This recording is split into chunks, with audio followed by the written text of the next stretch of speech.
Welcome to You Guys Made Me Inc., the #1 Finding Nemo podcast on the interweb. My name is Chase. My name is Vaughn. Okay. Kind of thought that's where you're going with that. Well, this is podcast numero uno, so we'll see where this goes. This is immediately going to be a train wreck, I already know. You say train wreck, I say Disneyland ride. Yeah, this is just like Space Mountain, whatever they call that.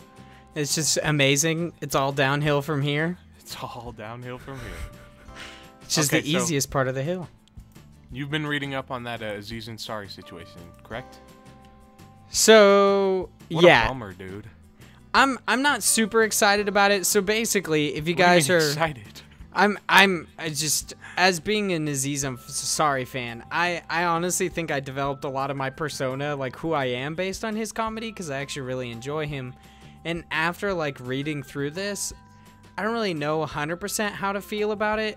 It seems definitely not good, but it doesn't seem.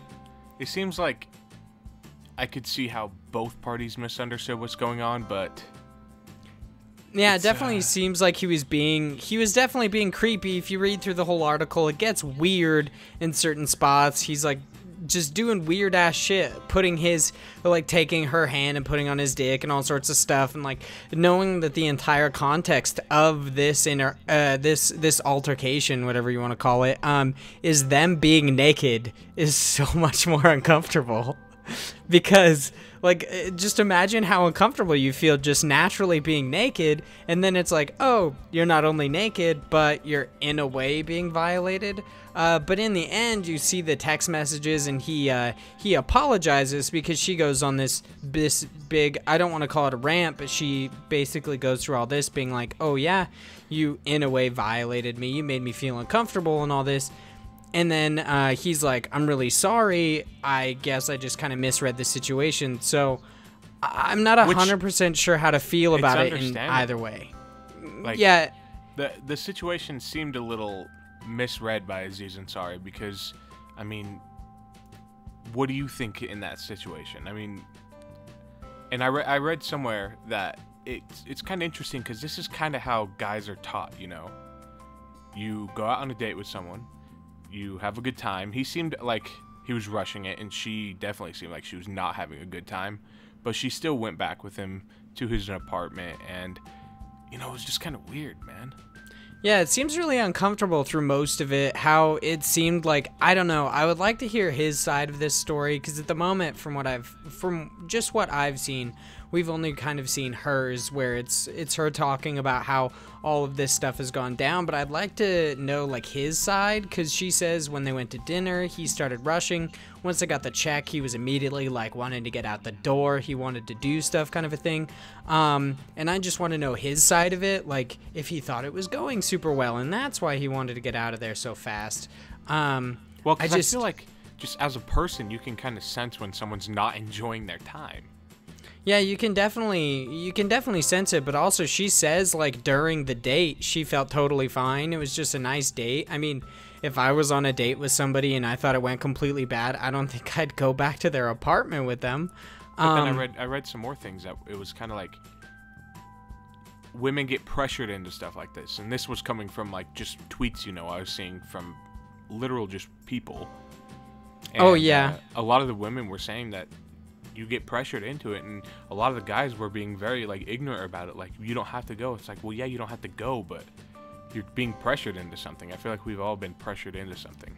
Yeah, it probably would just feel, like, super uncomfortable. I mean, I don't think either of us necessarily understand the situation, because we are, of course, guys. We don't know what it feels like to be, in a way, alienated. We're both Caucasian males, so we don't really know how all of that goes down. It's just altogether kind of a depressing story. I really enjoyed Aziz, and I don't really know how to feel about it, because it definitely seems like when it comes to the boudoir, he might be a little bit weird, but I don't know as a person if I'm supposed to, like, not like his comedy anymore, if I'm not supposed to like him. I really enjoyed the show Master of None. Am I now not supposed to watch it or support it? And that's the confusing part, is like it happened with Kevin Spacey too. Are we not supposed to enjoy his movies? Yeah, I definitely think it's weird. Are we supposed to enjoy Baby Driver more because he's the bad guy, spoiler alert. I honestly kind of forgotten that Kevin Spacey was in Baby Driver, and I really like Baby Driver. And he's the bad guy, so you think that, I don't know, maybe we're supposed to like that movie a little bit more than the other ones that he's been in? I mean, he's a bad guy up until the end when he has redemption, but I don't really know how to feel about a lot of this, whereas, like, so there's been so many different accusations coming out, and a lot of them have been true. The whole Harvey Weinstein thing, there's a lot of evidence saying that these are true, and then it seems like others might not be. It's all just kind of a weird world to live in at the moment. I don't really know what to feel, because all evidence can seemingly be fabricated, like that story of the guy who was in prison in the EU for like 2 years just because the cops didn't check his Facebook profile but only checked the girls, and he was deleting stuff and yeah, it's taking like stuff out of context. And I mean, that's malicious intent right there by the woman. I feel like that right there is kind of like degrading what these other women are going through and how they're all coming out about it. It's kind of just like one step forward, 2 steps back with that kind of situation. Yeah, I feel really uncomfortable with the whole thing. Because, like, going back to it, I don't necessarily know how to feel about it. Like, Max Landis also got these accusations. I haven't seen anything more about this. Yeah, that kind of went cold, huh? That was really weird. Yeah, I haven't seen anything more about it. I wish more came out. It was developed a little bit more because I really enjoy Max Landis. He's one of my favorite writers. I'm definitely of the mindset that if he did do it, which I don't know, that I don't want to support his content. But also, I mean, just as a random like segue, if this kind of stuff happens, I mean, people are like burning their old Kevin Spacey DVDs and like the whole band that weird Keurig thing that happened. From a team or something. Yeah, basically it's like they burn their jersey. It's like they didn't decide to get traded, but in this situation, it's like they did decide to do this bad thing, and I don't know. It seems like an overreaction, but I mean, it seems like we probably, or not we, but Hollywood should not, employ him anymore in any movies. I could definitely. So what I was talking about was their future, yes, but let's say I am a big fan of Max Landis. Should I go and burn my Chronicle like Blu-ray? I already own it. I already gave them my money. So is it something where I need to get rid of all of my previous memorabilia and also not support his new stuff, or is it just not support his new stuff? I mean, this what I was talking about was plot twist. What about this? What if you have something signed by him? Ooh. I mean, sadly, that would probably go up in value now because of this. I feel, because there's, there's like some freak who's just like, oh yeah, I want molestation apparel kind of a thing. Or he's like, oh, he did nothing wrong, stuff like that. Yeah, I don't know. This is all just the Max Landis version of this portion.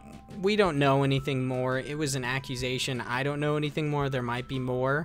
I haven't read anything more, but yeah, when it comes to Aziz, just back to the main topic, I don't know how to feel about it altogether because it doesn't seem like, I don't know, it definitely seems like something was done wrong, but it also doesn't seem like both parties understand that it was wrong, because it seems like, that's why I want his side of this story, is because it seems like, from his perspective, that everything went fine. Sure, you should be able to read social cues, but, I mean, while reading through the article, it does talk about how she also performed certain things. Don't want to get into details, but in a way I could see that being misleading. I could see how he was kind of like very secure in his position at this point where he was like, oh yeah, she might want this too. But I definitely don't think that, I'm not condoning his behavior in any way, especially if she was uncomfortable and she made it very apparent she was uncomfortable. And that's the thing, is we can't really decide. It's just kind of like the public. We can't decide. Was she actually giving off signs of being uncomfortable, or was it just a weird time? Did he just misinterpret everything? Yes. Yeah, I think for the most part, as a conclusion to this story, I think we just have to see what happens from now on. from what's going to come out. So like if he's going to respond to these, how he responds, if he gives his basically like kind of testimony, if he recalls that night, and tells us what happened, because I don't know. I don't want to write anybody out until I have evidence. I don't want to write anybody off until they have evidence of them actually doing it, because I hate burning bridges that you didn't actually have to burn. But if they did it, hell yeah, I'll burn that bridge. I'm done. They're no more like, to me, essentially. I'm on his Twitter right now, and the last time he tweeted was October 1st of 2017, so that's a while ago. So I mean, and you know the worst part is the last tweet he has says, "I hate hurricanes. Go support GoFundMe to help caregivers in Puerto Rico." Like, I mean, from his Twitter, it looks like he's a good guy, but you never know. But we should get to something a little bit more. So I would say we pretty much covered that part. Yeah, that was a terrible topic to begin with. But have you I know, right? It's a super heavy topic. Have you seen, this one's interesting, you know, a lot of gossip going around that Selena Gomez's mom is not happy. Oh my God. Justin Bieber, dude. Like, that's big. Of all topics, you wanted to talk about Selena Gomez's mom? Not necessarily Selena Gomez, but Selena Gomez. What? Mom? Interesting. I don't know. How is that interesting? I mean, I don't personally give a fuck what Selena Gomez's mom thinks about her relationships, unless Justin Bieber is a gigantic piece of shit, which I don't know if he's a piece of shit. He kind of seems like a douche, but it's not confirmed. 10 out of 10 don't unrecommend him, kind of a thing. Yeah. The next like story that I wanted to go into is this writer who recently basically kind of like, I would like to say a bounty, but she offers a reward to anybody who can go out and ask Donald Trump about Wakanda and how he feels about how he feels that the U.S. should go forward and speak to Wakanda. And for all those who don't know, Wakanda is a fictional place. Yeah. It is where the Black Panther is from. So interesting. I think that'd be kind of funny, but geez. I would love that to happen, because I'm assuming that Donald Trump is not a huge Marvel fan, so he's not going to understand the reference to Wakanda. And this is definitely following everything that happened with his release and calling those countries like shithole countries. Yeah, which is definitely, I mean, in my opinion, kind of fucked up. It's kind of disrespectful. But also maybe they think our country's a shithole. I don't really know. I mean, I'm not defending anybody or attacking anyone. I bet a lot of people think our country's a shithole, dude. I mean, yeah, look at who our based president on our is, culture. Look at what's going on. There's false nuke threats or missile threats in Hawaii yesterday. Like, that was also kind of weird, but whatever. There's all sorts of stuff going on. The only reason I almost didn't want to talk about this topic, because I want it to actually happen. So that she offered $300, and I guess other people have also offered money for just anybody to go talk to Donald Trump about this. And I would like to see him caught off guard and then actually just like basically call Wakanda a shithole. And then they're like, well, it does exist. So I think it'd be really funny if someone called him out on it, like, hey, you know, Mr. President Trump, we have a few questions. How do you feel about Wakanda? We understand your stance on Haiti and other third world countries, but how do you feel about Wakanda? And he's just like, that's not real. If he actually understood it. He's like, or he just goes on something like, you know, I think that Wakanda really needs someone to help him out. You know, I mean, they got some real problems going on, but I think the Black Panther has that one covered. You know, I think that would be really funny. He comes out and says something like that. Yeah, I don't really see him being that prepared, honestly, though. Yeah, but I mean, it's on the trending page on Twitter, so I'm assuming that, I mean, we're talking about the Twitter god himself. Yeah. The troll of all trolls on Twitter. Yeah, I mean, if anyone knows how to troll people, it's him. Yeah, I'm excited to see how that develops. I hope it actually develops into something interesting, because otherwise it's kind of just a boring story about how somebody offered money to try to trick the president. It's like, oh, okay. Well, it didn't happen, so. If nothing comes of it, I think it'd be quite an interesting, like, story that just gets swept under the rug. Yeah. Like, I mean, it could be interesting, but you never know. Now, I know this is going to mean nothing to you because you're not really a football fan, but I was looking at, like, the previous Super Bowl winners and who their quarterbacks have been. And for a long time, the quarterback on the team that has won has been a pretty prominent player, you know, like a very, very good, a very highly touted player. But let's just say, theoretically, right now, the Saints and the Vikings are playing. If the Vikings win, they have a quarterback named Case Keenum. He's kind of a backup. He's been a career backup for a long time. They're going to go against the Philadelphia Eagles, and they have a backup quarterback right now because their starting quarterback got hurt. So they have a quarterback. His name is Nick Foles. So in the NFC Championship game, we're going to have Case Keenum going against Nick Foles. In the AFC Championship game, we're going to have Blake Bortles. He's also he was pretty good. He was starting out his rookie season and his second season. They looked pretty good, but kind of dropped off since then. Actually been quite a laughing point in the NFL. And then we have the Patriots with Tom Brady. So let's just say, theoretically, the Jaguars beat the Patriots because the Jaguars' defense is very good. Let's say the Philadelphia Eagles beat the Vikings or the Saints. Right now, it looks like the Vikings, but either way, it could go either way.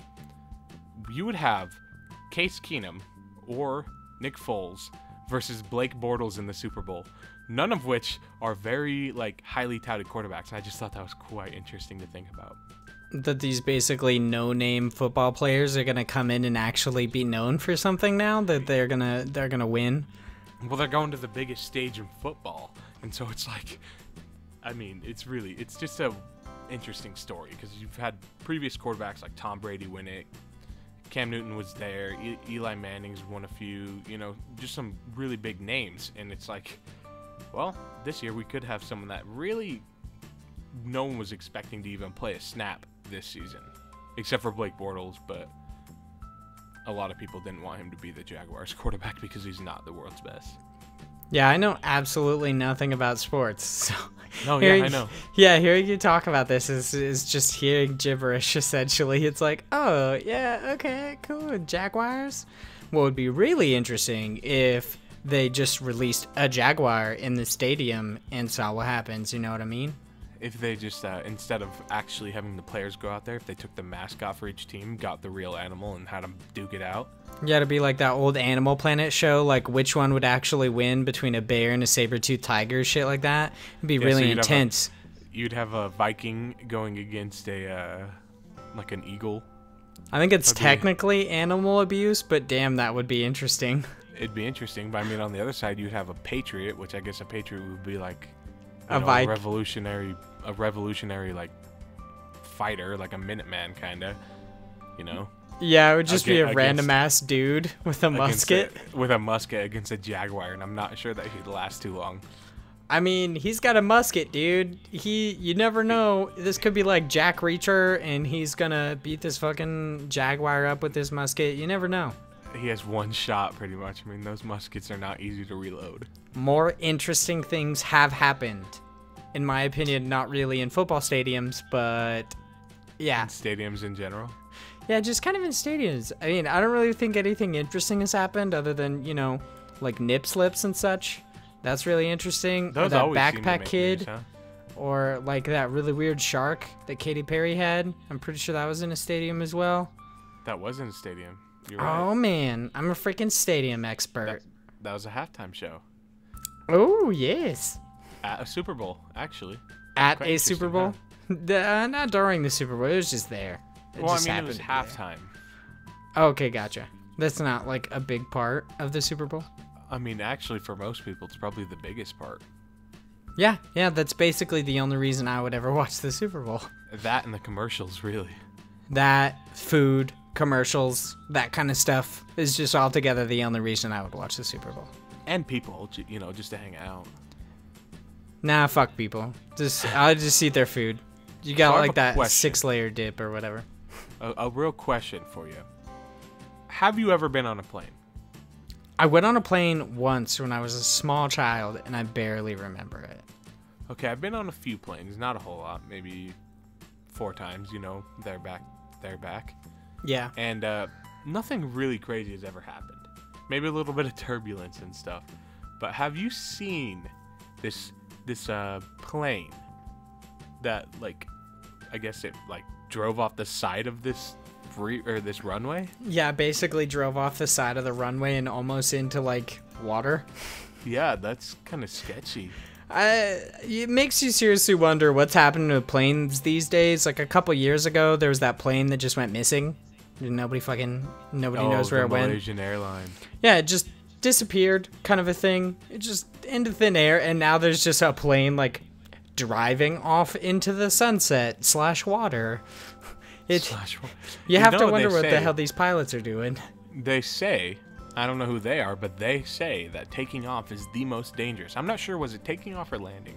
I would probably say landing is the most dangerous. I feel like taking off would probably be the easier part, but landing is kind of like you're a bullet about to hit the earth. That's true. Like, you're either dead or you're smart enough to not be dead. Well, and the thing that I've heard it from Colin Moriarty. He said that his mom she worked on, like, planes, like as a stewardess. I forget what they call them, a stewardess, yeah. And she said that planes have a natural want to be in the air flying.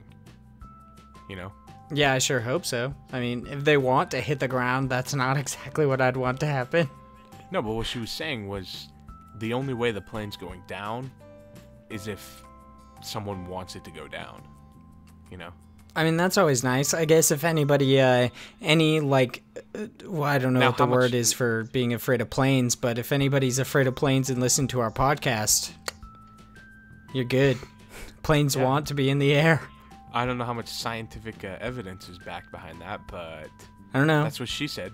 Paper airplanes, they wanna be up in that air, and then you have that opposing force. They hit the ground. So it definitely makes sense. When I make them, they always just hit the ground. They peter out. They hit the ground. They're not even no more. It's usually on takeoff. Just hit the ground. Nice. Yeah. Who doesn't like it when they just immediately, like, go behind you, wreck into the ground? It's just really uncomfortable. Yeah. Or they hit you in the back. They just do a full, like, 180 and get you right in the nuts. Well, I hope you didn't throw it that hard. I'm probably not going to be able to have children because of how hard I throw paper airplanes, and they end up hitting me in the sack. Yeah. You must be throwing them pretty damn hard, though. Yeah, I should probably be a baseball player. That's what I've always thought. I could be a pitcher. Fastball. Yeah. Except for, it wouldn't go anywhere. I'm pretty sure that one-armed pitcher could probably pitch better than I could. And, he only has one arm. Do you think that actually affects how you throw? Only having one arm? Yeah. I don't think it necessarily affects how you throw, but I definitely think it affects how you catch. I mean, I don't know. Well, I would assume it. Because you usually have one hand in a mitt and the other for throwing, so I'm sure it would affect your catching ability. I mean, you go your whole life learning how to catch a certain way, so I'm assuming if this man was born with only one arm and it was not, like, he didn't grow up learning how to catch a ball with 2 hands and then eventually, like, got his arm amputated and had to do it, it would be a different story. I think for him, it's probably super weird that we catch it with 2 hands if he was born without an arm. If he had his arm amputated, then yeah, no, it's probably super annoying.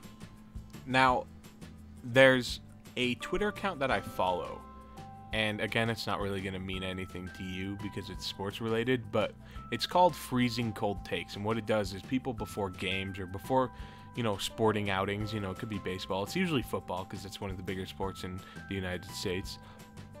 People will, like, put out, like, oh, I have the Steelers are going to win the Super Bowl, guarantee it, or something like that.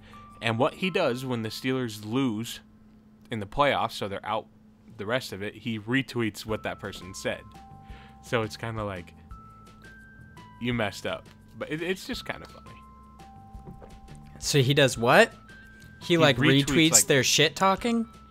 Like, yeah, if they say like oh, I have the Steelers winning tonight, and I guarantee it. Like, put money on it or something, and then they don't win. He'll retweet it and be like, huh, interesting.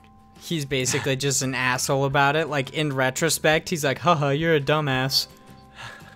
I wouldn't say he's an asshole about it. It's just really interesting.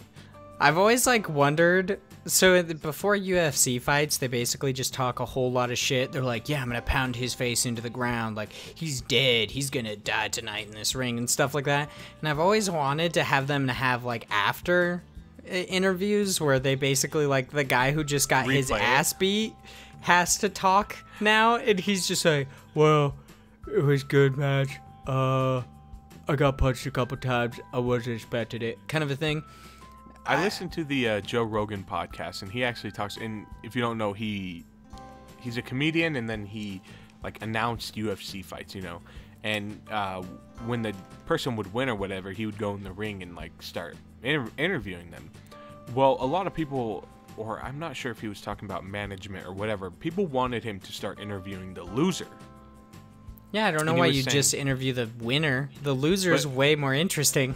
Yeah, and that's the thing he was saying is he says he doesn't really want to interview someone after they just got their lights knocked out. You know? You don't know what you're going to say. You don't know what they're going to say. I would absolutely want that to happen because the winner's like, I'm going to go home. I'm going to eat some Burger King. The loser is basically like a mush mouth. He's just like, spaghetti is cool.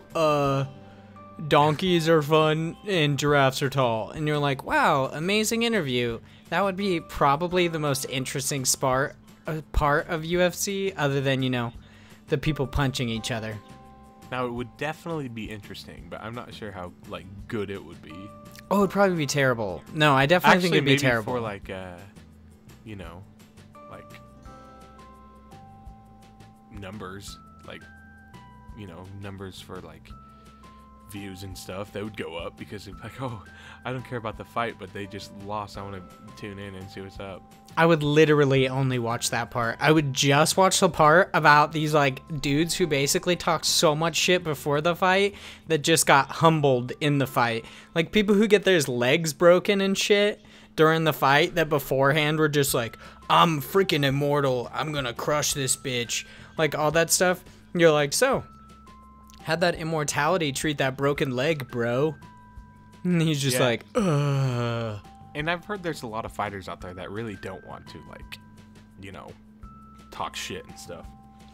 It seems like every fighter wants to talk shit beforehand. They're like, that guy's a bitch. I mean, there might be a couple that are just totally normal and okay with it, but it definitely seems like the majority are just wanting to be assholes. Well, and if you think about it, if you are an asshole, then you're going to get, like, news, or not news, but, like, I guess, yeah, news. There's going to be news on it. Like, oh, and that's kind of how Conor McGregor became as famous as he did. I mean, also the fact that he's a very good fighter, but he'd go out there in the press conferences and start talking mad shit. And it was just really interesting. And he would always do it. And it seemed like every time he did a pre-fight presser or whatever, I'm not sure what they call it in the fight game, but it was always really interesting, and those always got a lot of views because it's like, this dude, you know he's gonna say something just dramatic because he's infamous. He's like the guy who's just a dick kind of a thing. The funniest thing you just said is he's infamous, and his Twitter handle is infamous MMA or something like that. Yeah, that makes sense. He seems like kind of an asshole. I heard he so he fought Mayweather, right? And I heard Mayweather basically knocked his lights out kind of a thing. It was a lot closer than people thought it was gonna be. Yeah, it was a lot closer, whatever. And I heard after he fought that he was still talking shit. I'm not 100% sure on that, but that's definitely, you have to give him credit. That's dedication to a persona, even if you're just being a dick. Well, you got to think about it. Like, if you are a dick, you're a dick. That's just kind of how it's gonna be. Yeah, I really wish he was actually just playing an act. Like, he just did it. He was kind of like a wrestler. Like, he was just being an asshole in the ring, but outside of the ring, like, he and Mayweather just, like, went and got a beer. They're like, so that was cool. Oh, dude, yeah, like, that time you punched me in the face? Oh, man, that was super intense. But I guess that was probably the majority of the fight, considering they were boxing. Yeah. Well, one thing that you know when you fight Mayweather's, he's really good at dodging. He's really good at running. Like, he's gonna wear you out real fast. I wouldn't know. I haven't fought him.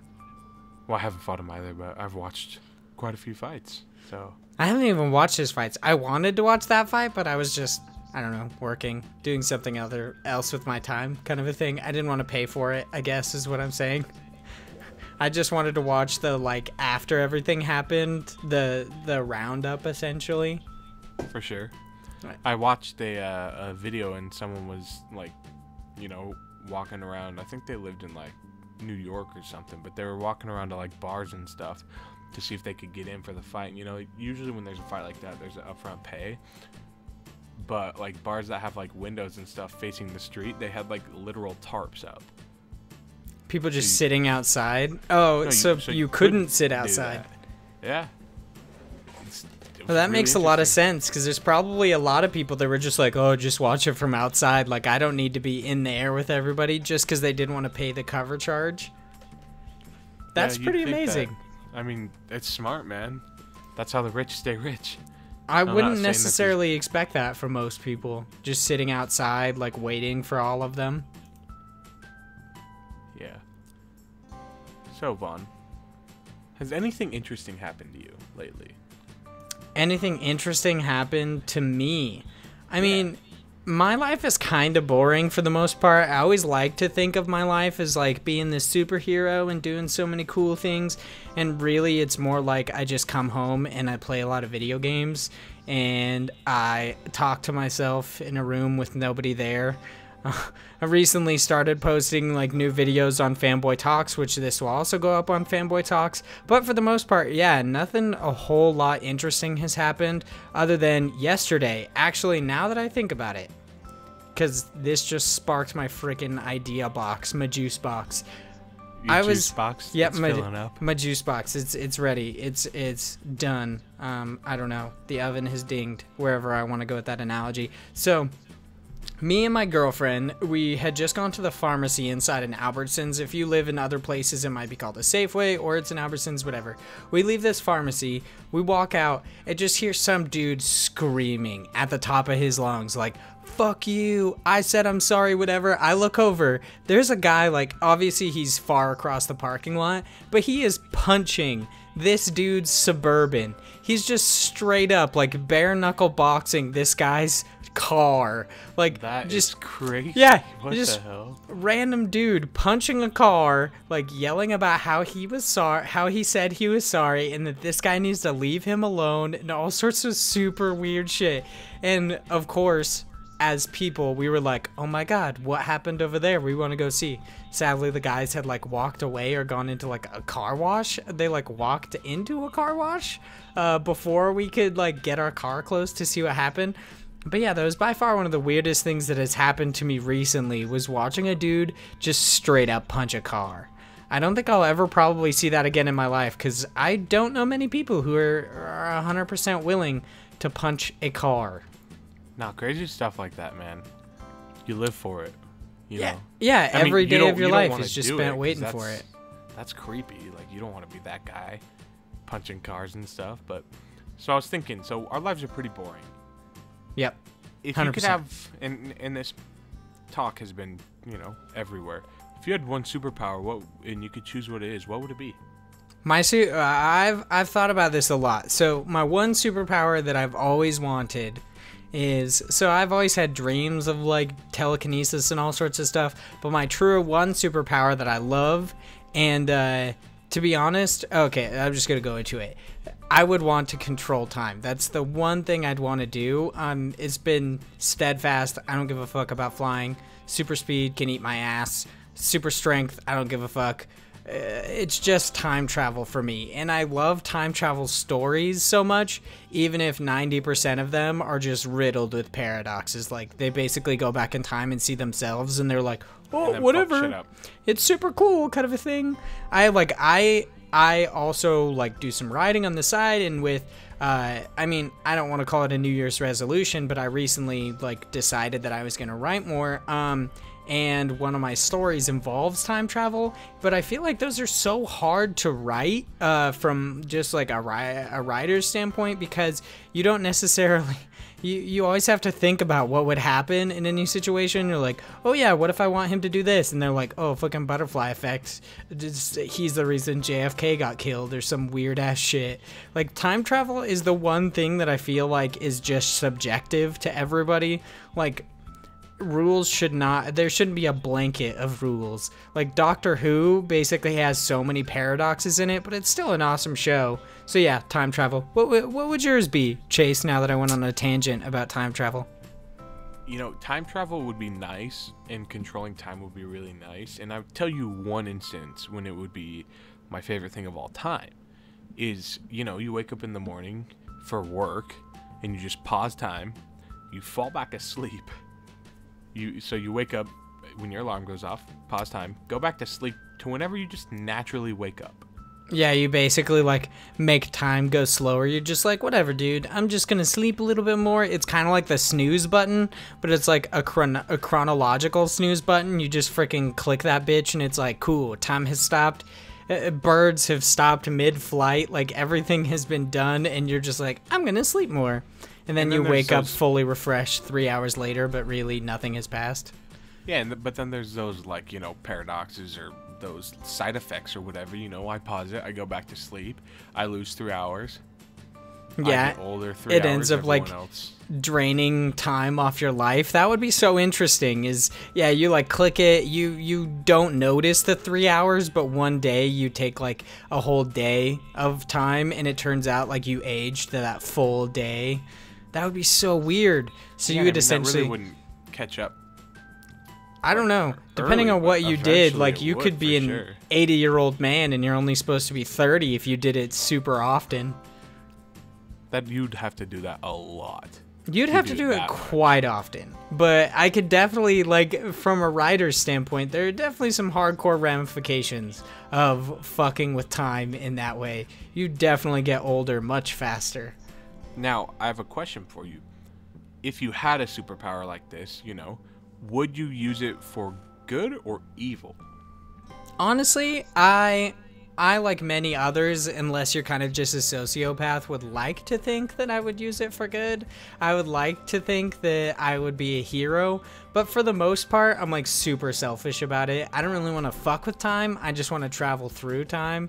Like that's so interesting to me, because I've always wanted to see what began and what ended. Like if I did this, knocked over my milk right now, that it ended up becoming like a freaking tsunami or something like that. I always wanted to see things begin and how they end, and that's really the reason I'd want to have time travel, is kind of to just see how things end. But yeah, I don't actually think that I would use it at all for like any sort of personal gain. It would just be for fun. I'd just be like, yeah, no, I don't give a fuck about the lottery. Like, sadly, I probably wouldn't save anybody. I'd just go to the future and be like, who got fat? Let's see who got fat, so I can go back in time and get super jacked, so I could just like, fuck you. So, the only way you're getting super jacked is if you can go in the future and see who's not super jacked? Oh yeah, no. I'm not gonna... That's a weird way to look at it. I have to have some sort of motivation, and me being the person that I am, it's just to be an asshole. Like, I would only get jacked just to show that I was more jacked than somebody else. And you know what? It's not about health. I don't give a fuck. I think that'd be a pretty interesting reason. Yeah, that'd be super weird. I'm gonna write an entire comic book about a guy who just basically, he goes through large life changes, but it turns out somebody finds out it's because he's just a dick, and he like saw the future, and he just wants to be better than everybody else. Well, if you're gonna be better than everyone else, you might as well just start now. Like, you don't have to see how other people end up.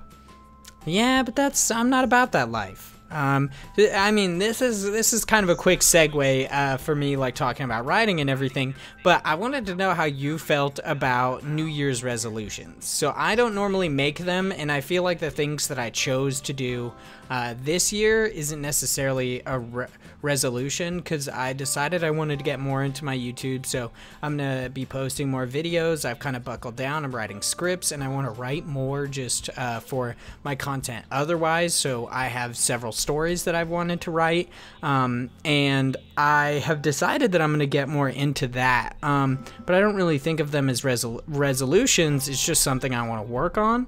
But how do you feel about New Year's resolutions? Do you make them? Do you not make them? Why? See, I don't make New Year's resolutions, and I used to. I'm not gonna lie. I would sit there and I would be like, oh, this year I'm gonna start losing weight, you know, stuff like that, and it never happened. Yeah, you never had the motivation to do it. I think like a year ago we both got gym memberships because we thought we were gonna get fit. Gym memberships, and we went like a few times. Yeah, we got a year-long gym membership, paid for the entire year, and probably went like 6 times. Yeah, and see, that's where I think it's just kind of bullshit. And I think that if you're gonna do something, you need to just do it, and you don't need to have a resolution for it. Like last year, it was not my resolution to lose weight. I mean, it probably was, but I lost like 70 pounds last year, and that wasn't because I decided to do this New Year's resolution. It was because I was just like, after I think a few months, I was just like, okay, well, I just need to start losing weight, and it's really not that hard. Yeah, you think of as New Year's resolutions as crutches. Like, you don't need this New Year's resolution to change your life. You just need to put in the effort to change your life. And you need to take it day by day. I've seen a lot of people that post on Twitter something like, oh, this year I want to lose weight. I want to start eating healthier. I want to cut out sugar. I want to not eat as much bread.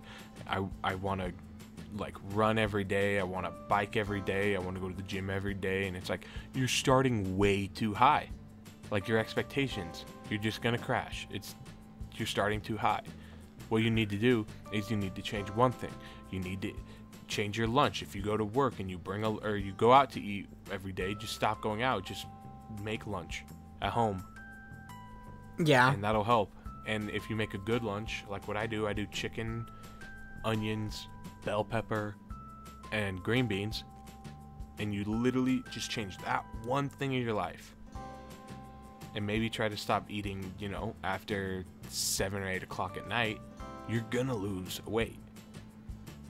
Yeah, I mean, I don't think either of us are necessarily experts in it, but I've recently decided to also possibly lose a little bit of weight. So my girlfriend and I recently went on basically the same meal plan that you started on, to try things out, see how it goes. But yeah, I think small, like, incremental changes are how you're gonna build a better future for yourself, because you can easily bite off more than you can chew. Everybody does that, especially, like, that's why New Year's resolutions, in my opinion, don't work, is because you just bite off more than you can chew.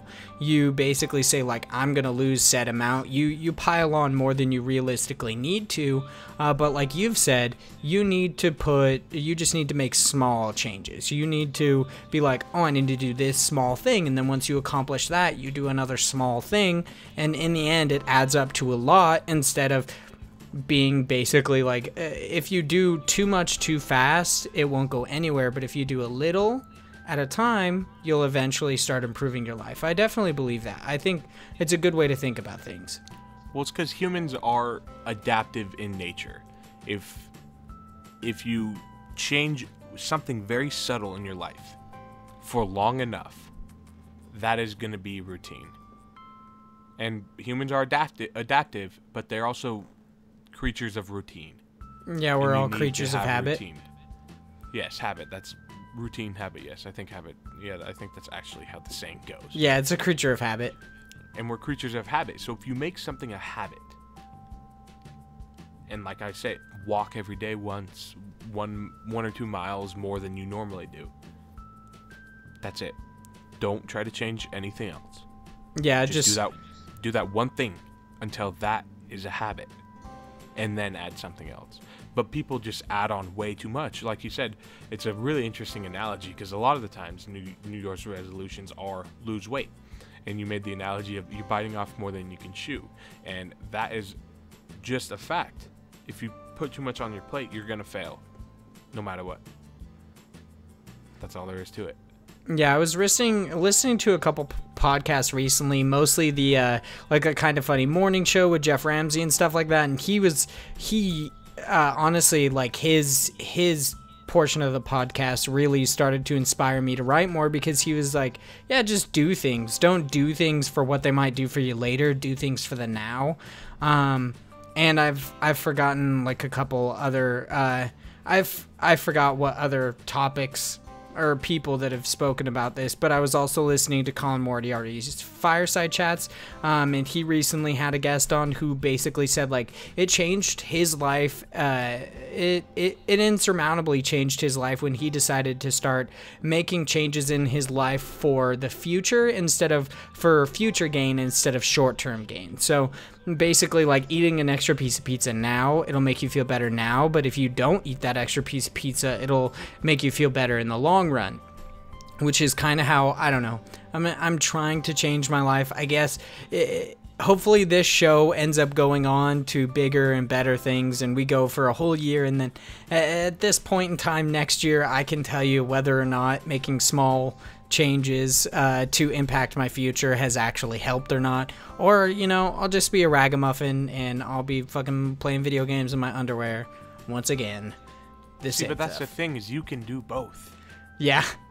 You can be a ragamuffin and eat and playing video games in your underwear. Just change one thing. You don't have to change that. I'm not saying you have to go to the gym every day. Just eat one good meal. Instead of eating 3 bad meals, you're eating 2 bad meals and 1 good meal. It will change. Something will change. I promise you that. Yeah, you're not going to see the immediate effects of it, but you're definitely going to change something. Something's going to change, and it's going to be for the better. And everyone has their own opinion on what healthy means and what is actual good food for you. And everyone's going to tell you what they think, but you just got to figure it out for yourself. Because not everyone's body is the same. Not everyone's body runs the same. They all run differently. And one thing I heard, which was really interesting, is that food is instant gratification for your mouth. That's all it is.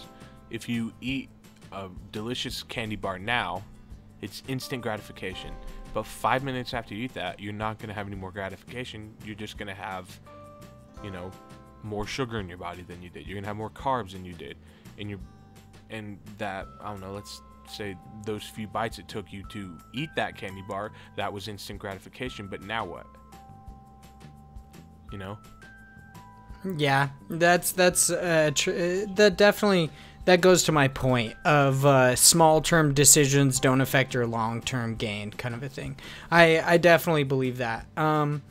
Yeah, I guess if we were saying anything to our listeners, if there are any, it's just make small goals and it'll affect your future. This episode got way deeper than I thought it would, especially near the end. we don't really know where this podcast is going. We don't know what we're gonna do with this podcast, but I mean, if anyone has any like suggestions on what they think would be interesting, you know, tweet us. What's your Twitter handle? You can tweet me at Hyde Legion. And I am at Chase Does Funny. You changed it? It's no longer Standing Ovation? Yeah, because I wasn't the original Standing Ovation. There was someone else with the Standing Ovation. Oh, what a bitch. How dare. Yeah. Did you have to do standing underscore ovation? No, I did Standing Zero Ovation. Oh, I forgot about that. Yeah, it was a 0 instead of an O. Yeah. Yeah, definitely. But we're probably wrapping this up pretty soon, but I mean, if you guys liked it, tell us. If you didn't, if you listened to 2 minutes of it so you wouldn't hear this part, tell us that you didn't like it.